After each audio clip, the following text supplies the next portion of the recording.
han heng ang mun pai lo ta gal kham ka mang ning ka henga với tu mang tu nga kang ni no ko hi ye man o ni khom ngai tu na ka ni pha hi la ami ro chu ka thien ren du ra ki kang nga ya với tu hai la ka thien du sak na e za ka yo ni ka hi ra lo ka ju tia som pa ye ni pa thien mang thu tu nga kum som ngana ol den ju diang mang thei lo ai tie mà sung ang chun ai chu kuin hat na legati ka bung dingani kum som ngana sing lom dingan atiang khan ko han sunga lo dan pua zalen lo nun toy ngoi hai kha wi sun hin ai chu bi hinan su dingana chu tu ta thuai ngai la ai thu lu tua ai ngai ta ang khan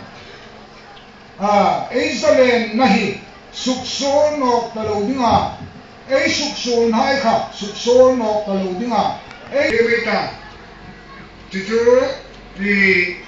jubilin aso ni ki hi ai lam tina ere na ku chan te phan ma ni ta chu em mang zo no chin la tha di ye sai ko hana mi pathum Kisai ko hana mi pahni methodi sa mi pakhat jungai kan ni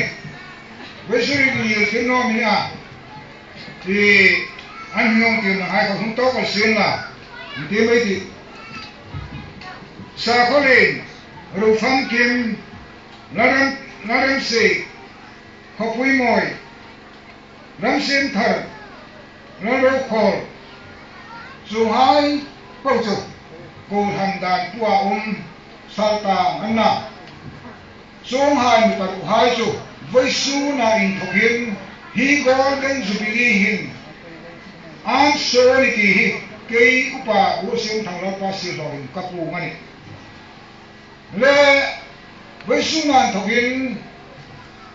ai una mi paru hai salta ani na thokin an so ta ti